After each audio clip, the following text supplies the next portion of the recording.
Salut à tous, c'est Fike, j'espère que vous allez bien et on se retrouve pour le troisième épisode de Bundesliga Back, la série où on va passer en revue chaque club de Bundesliga avant la saison 2025-2026. Oui, aujourd'hui encore, un club où je n'ai pas le maillot, mais vu que le 1. FC Heidenheim joue en rouge, on va dire que ça passe. Et aujourd'hui, on se retrouve enfin avec un club qui a déjà joué la saison dernière en Bundesliga. Ça va être un peu plus facile pour l'analyse par rapport aux adversaires qu'ils ont déjà connus. Mais avant de rentrer dans le vif du sujet, je vous rappelle que dans cette vidéo, vous avez la possibilité de gagner un maillot de Erste ou de Zweite Bundesliga. Donc n'hésitez pas à y aller. Tirage au sort le 22 août et j'espère qu'un maximum de personnes participeront pour ce tirage au sort. Et on commence directement avec la rétrospective du 1. FC Heidenheim.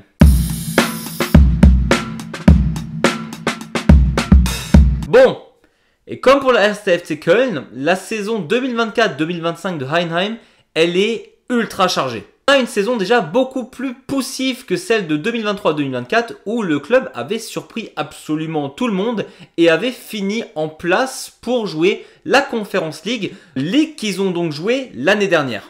Et ce club de Heidenheim est venu avec énormément d'ambition. Moi qui étais un des premiers détracteurs avant saison à dire que Heidenheim n'arriverait jamais à tenir le rythme avec la Conference League, jouer l'Europe et jouer la Bundesliga où ça fait 2 matchs par semaine, et ben Heidenheim, lors des 5 premiers matchs, était tout en haut du classement de Bundesliga. Et c'est vrai que ça a impressionné absolument tout le monde qui continue sur la lancée de l'année d'avant. Mais malheureusement pour eux, mes attentes se sont confirmées. Le club que je voyais le plus dégringoler en Bundesliga lors de cette saison 2024-2025 a vraiment dégringolé, même plus bas que ce que j'aurais pu penser. Après cette 5e journée, c'est simple, le 1. FC Heidenheim a tout simplement enchaîné encore et encore et encore les défaites en Bundesliga. En plus de ça, tu dois te coltiner l'Europe, ce qui crame plus tes joueurs. Et tu te retrouves donc avec un dilemme de est-ce que je dois jouer correctement en Europe pour essayer de me maintenir en Bundesliga? C'est ce qu'ils ont globalement fait. Ils n'étaient clairement pas ridicules pour leur première fois en Europe. Malheureusement, ça s'arrête contre une équipe qui a plus l'habitude, l'équipe de Copenhague. Match que Heidenheim aurait d'ailleurs pu gagner cette double confrontation. Mais c'est vrai que sur le deuxième match, Copenhague était quand même vraiment au-dessus que Heidenheim. Et donc durant la saison, tu as donc cette élimination avant les phases de KO en Europe. Tu as aussi une élimination prématurée en Coupe d'Allemagne au 2e tour. Tu sombres petit à petit en Bundesliga. Et ce qui était encore un rêve la saison d'avant se termine vraiment en cauchemar pour le FC Heidenheim qui n'arrive tout simplement plus à tenir la cadence en Bundesliga. Et clairement, de tous les objectifs, ce n'était pas gagner l'Europe ou gagner la Coupe d'Allemagne, le premier objectif du club, c'était vraiment se maintenir en Bundesliga. Et ça semblait vraiment compromis au vu des résultats qu'ils ont enchaînés. C'est vraiment en toute fin de saison que le 1. FC Heidenheim arrivera à se sauver. Lors des 5 derniers matchs, un match nul, 2 victoires et 2 défaites. Clairement, ces 2 victoires ont permis à Heidenheim de se défaire de la 17e place où Kiel les attendait pas très loin. Ils étaient vraiment très proches l'un de l'autre jusqu'à la fin de saison. Heidenheim a réussi à faire le push final pour rester 16e. Par contre, clairement, la 14e, voire même la 15e place était quasiment inatteignable pour le club. Et c'est comme ça qu'ils ont consolidé leur 16e place et qu'ils ont dû donc jouer la relégation face au 3e de Zweite Bundesliga. Et donc maintenant que tu as vécu l'Europe, que tu as réussi à gratter ta 16e place en Bundesliga pour ne pas descendre, tu dois affronter le 3e qui était Elversberg de Zweite Bundesliga qui arrivait absolument chaud patate pour cette double confrontation. Tellement chaud que Elversberg menait quand même 2-0 à Heidenheim lors du premier match. Malheureusement pour Elversberg, j'ai envie de dire, et heureusement pour les fans de Heidenheim, Heidenheim s'est rappelé en deuxième mi-temps qui était le patron et qui avait joué contre le Bayern, contre Dortmund, contre Leverkusen, contre le RB Leipzig lors de cette saison, a commencé à jouer un football qu'on leur connaît, qui rappelle le football de leur entraîneur Schmidt, et ils ont donc réussi, après un déficit de 2-0, à égaliser à 2-2 avant l'affrontement final à Elversberg. Pour le coup, à Elversberg, c'était un match un peu sens inverse, c'est-à-dire que Heidenheim domine globalement la première mi-temps, ne marque qu'un seul but. Elversberg, par contre, reviendra, égalisera. Et à ce moment-là, sincèrement, de mon côté, je pensais que c'était terminé pour Heidenheim parce que Elversberg dominait au moment où ils ont égalisé, alors que Heidenheim avait vraiment l'occasion de mettre 1 ou 2 buts de plus en première mi-temps et d'achever complètement Elversberg, qui est resté jusqu'au bout.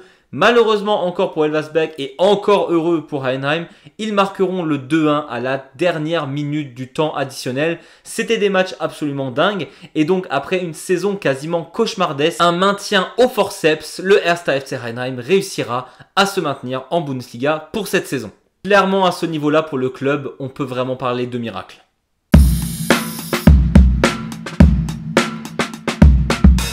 On arrive donc à cette deuxième section des points forts et des points faibles de cette équipe du 1. FC Heidenheim. Et pour moi, le premier point fort que je vois, ça reste quand même une défense plutôt disciplinée. On voit qu'on a un Frank Schmidt qui est là quand même depuis 2007, qui connaît son club, qui va apporter les pierres à l'édifice qu'il faut pour essayer de maintenir ce collectif. Et vraiment, Frank Schmidt, qui est pour moi d'ailleurs le gros point positif, a réussi à mettre une défense disciplinée en place qui, si elle ne se mange pas de grosses vagues offensives comme contre le Bayern, réussira souvent à maintenir seulement l'adversaire à une barre d'un but maximum.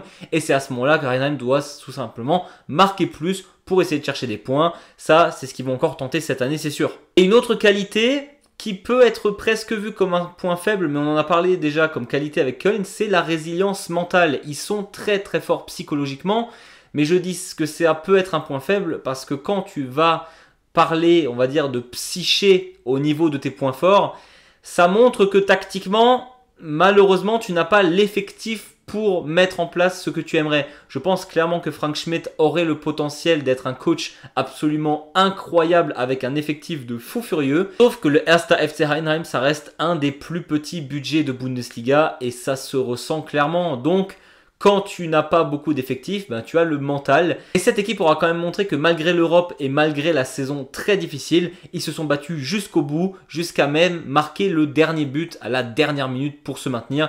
Et ça, niveau résilience, c'est quand même excellent. Malheureusement pour le club, les points faibles, c'est pas ce qui manque du côté de Heidenheim. Déjà la saison prochaine, les gars, va falloir être meilleur à domicile. Gagner 3 fois seulement à la maison sur 17 matchs de Bundesliga, c'est beaucoup trop peu pour espérer quoi que ce soit. Sachant que là, je parle de 3 victoires, mais évidemment que le reste des matchs, c'est pas une majorité de matchs nuls. C'est des défaites. Heidenheim a quand même perdu quasiment 13 points entre la saison d'avant et la saison dernière. Va vraiment falloir changer ça s'ils veulent espérer pouvoir faire quelque chose l'année prochaine. Autre chose, c'est le manque de Tim Kleindienst qui est parti au Borussia Mönchengladbach. L'efficacité de Heidenheim devant les buts, c'est une catastrophe. Et tout ça, en fait, ça va avec le plus gros problème du 1. FC Heidenheim, tout simplement le manque flagrant de budget et l'effectif absolument désastreux au niveau de la profondeur. Le 1. FC Heidenheim n'a pas de profondeur d'effectif. On le voit bien, ils se sont basés tout le temps, toute la saison, lors de tous les matchs, sur les 11 mêmes joueurs quasiment. Même au niveau du banc, il y a 2-3 joueurs qui tenaient vraiment la route. Mais finalement, si tu enlèves Paul Werner, qui est un prêt du Bayern, qui était quasiment la star l'année dernière de Heidenheim, qu'est-ce qu'il leur reste au 1. FC Heidenheim, sachant qu'ils ne font pas les transferts pour réussir mieux l'année prochaine. On se retrouve donc avec un club qui était déjà réduit au niveau de l'effectif de base, qui est encore plus réduit pour la saison prochaine. C'est vraiment catastrophique. Il faut qu'ils commencent à faire un quelconque transfert cette saison, parce qu'à part 2 prêts, un de Dortmund et un du Bayern pour la saison prochaine, actuellement, ils n'ont cherché personne. Et je pense que sans ça, Heidenheim est quasiment condamné en fait. Les gars étaient absolument cramés en milieu de saison, et forcément, lorsque tu forces en Europe et en Bundesliga tout le temps sur les mêmes joueurs, tu joues la relégation en fin de saison.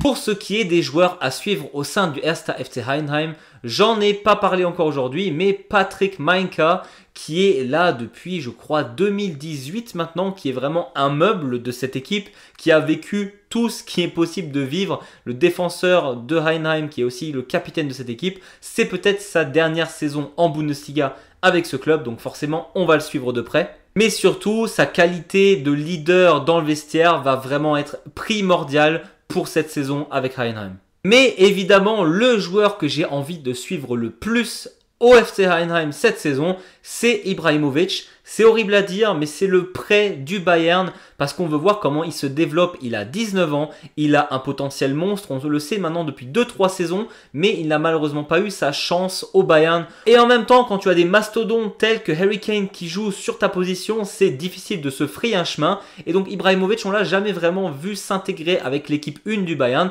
Ça va être très intéressant de voir comment il va se développer avec Heidenheim et pourquoi pas faire la même chose que Paul Varane, hein, faire une grosse saison avec ce club, revenir à Munich et enfin avoir sa chance parce que Varane, lui, on sait qu'il va rester avec le Bayern pour la saison prochaine et en plus avec la blessure de Musiala, il risque clairement d'avoir du temps de jeu en numéro 10. Mais je trouve ça quand même ultra triste de me dire que le joueur que je veux le plus suivre l'année prochaine, c'est un joueur de prêt du Bayern.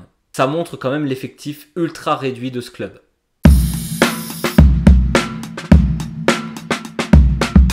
On arrive à la dernière section, c'est mes prédictions pour l'année prochaine et je ne vais pas faire durer le suspense très longtemps. Je pense que vous avez entendu mon ton plutôt pessimiste pour Heidenheim.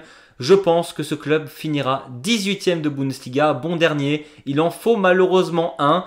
Et cette saison, Heidenheim, ils nous ont montré l'année dernière qu'ils étaient très juste au niveau de l'effectif. Ça a l'air d'être encore pire pour l'année prochaine. J'espère sincèrement que le club va faire quand même quelques transferts encore lors de cette fenêtre de mercato. Mais pour l'instant, c'est trop faible. Frank Schmidt, autant que je l'aime beaucoup, malheureusement, il ne pourra pas faire grand-chose si ses joueurs sont tous cramés. Peut-être que je suis pessimiste, vu qu'ils ne jouent pas l'Europe l'année prochaine, ils seront moins fatigués, c'est possible. Mais il n'y a absolument pas de profondeur dans cette équipe pour l'instant. Et baser son attaque sur un jeune de 19 ans en prêt du Bayern, ça m'a l'air quand même trop fragile. Je pense que Heidenheim va avoir un peu le même destin que Bochum la saison d'avant, c'est-à-dire réussir à se maintenir miraculeusement à la relégation alors qu'ils avaient perdu contre Düsseldorf le premier match, qu'ils avaient finalement réussi à inverser le courant. Mais par contre, trop dur pour la saison d'après, ça finit 18e. Pour moi, Heidenheim se dirige tout droit vers le même scénario pour la saison prochaine. Voilà, c'était tout pour moi. J'espère que cette vidéo vous a plu. N'hésitez pas toujours à matraquer ce pouce vers le haut, à commenter pour le référencement. Ça m'aide beaucoup. À vous abonner évidemment si cette série vous plaît. Et nous, on se retrouve tout simplement demain pour une nouvelle vidéo. Et d'ici là, je vous dis, servus!